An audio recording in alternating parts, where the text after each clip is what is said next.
Shalom, mari kita tunduk kepala kita berdoa. Bapa kami dalam surga, pada awal-awal tahun ini, berikan kedamaian, berikan kekuatan, berikan hikmat, berikan kesabaran, berikan pengertian. Tuhan, berikan kepada kami juga hati yang lemah lembut, hati yang taat, supaya hati yang penuh kasih dan belas kasihan. Karena kami tahu di balik ketaatan, disitulah juga Tuhan mujizat atau kuasa Tuhan bekerja. Demikian ketika kami lemah lembut atau kami mulai Tuhan berdamai, disitulah Tuhan Engkau memberi kekuatan kepada kami. Ketika kami punya belas kasihan dan kemurahan, disitulah Engkau juga bermurah hati kepada kami. Sebab apa yang kami perbuat Tuhan, kami juga akan menuai dari apa yang kami perbuat. Sebab itu sadarkan kami, sehingga firman itu Tuhan boleh menjadi terang dalam kehidupan kami dan bisa dibaca oleh banyak orang. Di dalam nama Tuhan Yesus memberkati kami semua. Haleluya. Amin. Puji Tuhan. Ya, tetap saya ucapkan Happy New Year, selamat melangkah di tahun yang baru. Mari kita tinggalkan tahun 2022 dengan segala pergumulan, persoalan kita, kekecewaan, sakit hati, kebencian, iri, ambisi, emosi, dan segala sifat-sifat atau hal-hal yang menyedihkan hati kita dan yang menyedihkan hati Tuhan, kita tinggalkan. Dan kita masuk di dalam tahun 2023 ini, yaitu kita ucapkan kepada Tuhan, selamat datang Tuhan dalam kehidupan saya, pimpin langkah saya.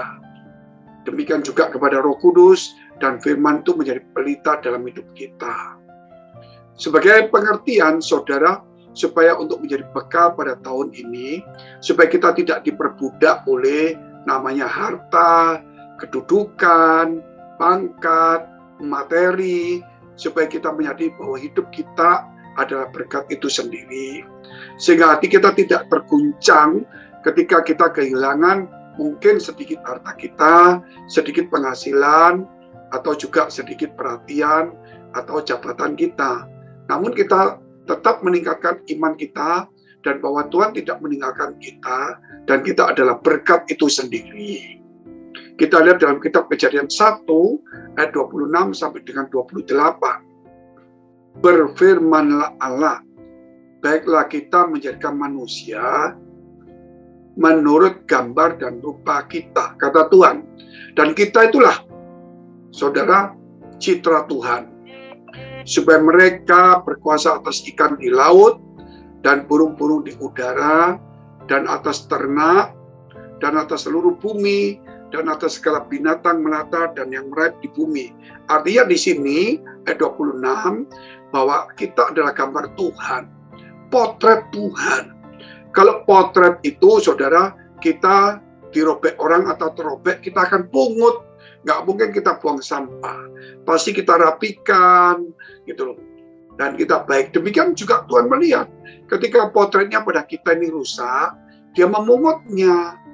Demikian juga kalau kita punya potret kita, kan kita nggak mungkin buang-buang. Pasti kita masukkan di album atau di memori. Dan hidup kita ini juga ada di album Tuhan, ada di memorinya. Sebab itu kita adalah berkat itu sendiri. Sehingga Tuhan berkata, berkuasalah atas ikan-ikan di laut, burung-burung di udara, ternak, dan seluruh bumi, ya, dan segala binatang melata yang merayap di bumi.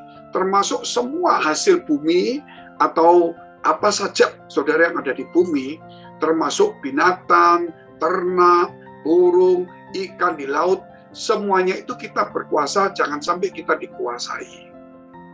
Jangan sampai kita ini bertuhankan perut gara-gara makanan kita berkelahi. Mungkin kita ada sedikit perbedaan, ini selesaikan secara wajar. Carilah solusi dan carilah perdamaian. Demikian mungkin pekerjaan kita juga ada di bumi. Saudara, jangan sampai kita dikuasai pekerjaan kita, tapi kita harus menguasai pekerjaan kita. Sebab apa, saudara? Kita lihat ayat 27. Maka Allah menciptakan manusia itu menurut gambarnya. Menurut gambar Allah, diciptakan dia laki-laki dan perempuan. Diciptakannya mereka. Kalau saudara memang seperti yang tertulis ini, yaitu diciptakan Tuhan menurut gambarnya sebagai manusia, entah itu laki-laki atau perempuan, saudara adalah gambar Tuhan dan diciptakan. Sebab itu, dan kita sesuai dengan gambar Tuhan. Ayo kita mencerminkan kemuliaan Tuhan. Firman itu dijadikan pelita dalam hidup kita. Jangan sampai kita dikuasai hawa nafsu, emosi. Karena kita terdiri dari daging, saudara, walaupun roh itu ada, firman ada, tapi kerap kali kita dikuasai. Dan kita harus sadar, dan kita harus berbalik, gitu loh. Jangan terus-menerus dalam kuasaan emosi dan hawa nafsu. Ayat 28. Allah memberkati mereka, lalu Allah berfirman kepada mereka, beranak cuculah dan bertambah banyak. Jadi Tuhan berfirman kepada siapa? Kepada manusia. Dan memberkati manusia. Sehingga berkata beranak cuculah dan bertambah banyak. Penuhilah bumi, itu firman-Nya, berkat-Nya. Siapa yang bisa muncul berkat? Ya itu anak-anak kita. Manusia-manusia ini memenuhi bumi itu akibat berkat itu. Dan mereka adalah berkat itu sendiri yang diberkati Tuhan. Dan diberi otoritas, dan taklukkanlah itu. Diberi otoritas. Sehingga kita tidak ditaklukkan. Dan berkuasalah atas ikan-ikan di laut, burung-burung di udara, dan atas segala binatang yang merayap di bumi, dan sebagainya. Ayat 26 dikatakan, dan yang segala ada di bumi. Jadi kita harus berkuasa, bukan kita dikuasai, saudara. Mungkin kita hari ini mengalami kekurangan, atau mungkin ya kesulitan, atau tantangan, baik kedudukan, mungkin juga selain kedudukan, mungkin ekonomi kita.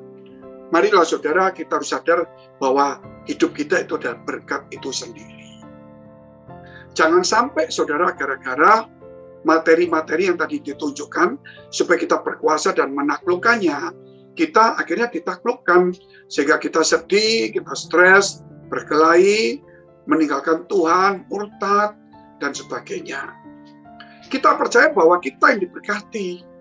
Ketika kita diberkati oleh Tuhan, dan kita sadar kita adalah berkat, berjalanlah dengan kuasa otoritas Tuhan itu.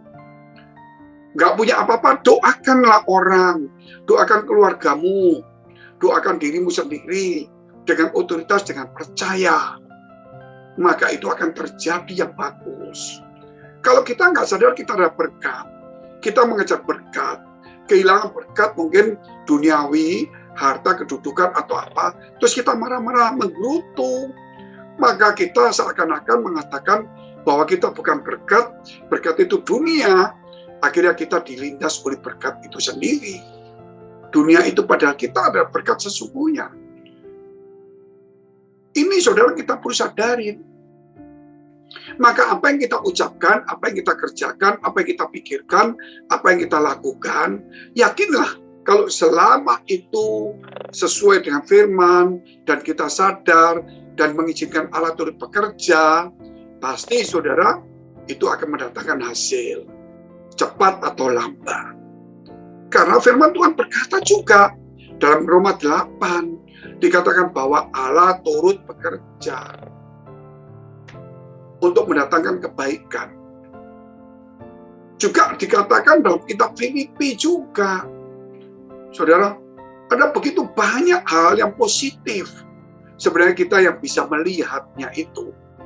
Tetapi kalau kita terus dijajah, diperbudak oleh yang namanya saudara harta atau kedudukan, terus kita jadikan berkat, dan kita ini jadi bulan-bulanan itu. Ini yang salah. Sehingga kita ini saudara nggak punya otoritas. Sehingga kita kemudian menipu, mengemis, bergantung kepada manusia, bukan mengandalkan Tuhan. Sehingga kita marah, kita tersinggung. Saudara, jangan lagi. Mungkin kita ditindas dari harta itu. Firman Tuhan berkata, ingat, sebelum dunia membenci engkau, dunia sudah membenci aku. Artinya, dunia tidak mau menerima Yesus dan kita. Tetapi saudara, kita nggak boleh bersahabat dengan dunia, tetap bersahabat dengan Tuhan. Karena Tuhan yang menciptakan dunia. Walaupun dunia tidak mau bersahabat dengan kita, membenci kita, tapi tetap dunia adalah di bawah otoritas kita. Sebab itu saudara, mari berjalanlah sesuai dengan kebenaran, berjalanlah dengan iman, dengan kebenaran itu sendiri, sebagai berkat yang sesungguhnya. Ingat Tuhan berkata kepada Abraham di dalam kitab Kejadian 12 ayat 1-3. Allah memberkati Abraham. Dan kemudian Allah berkata, saudara, kepada Abraham, siapa yang memberkati engkau akan diberkati. Siapa mengutuk engkau akan terkutuk. Jadi kita nggak usah takut, saudara. Orang membenci kita, orang apapun juga, kalau kita di relnya Tuhan, selalu kita menjadi berkat walaupun dikutuki, mereka kena sendiri.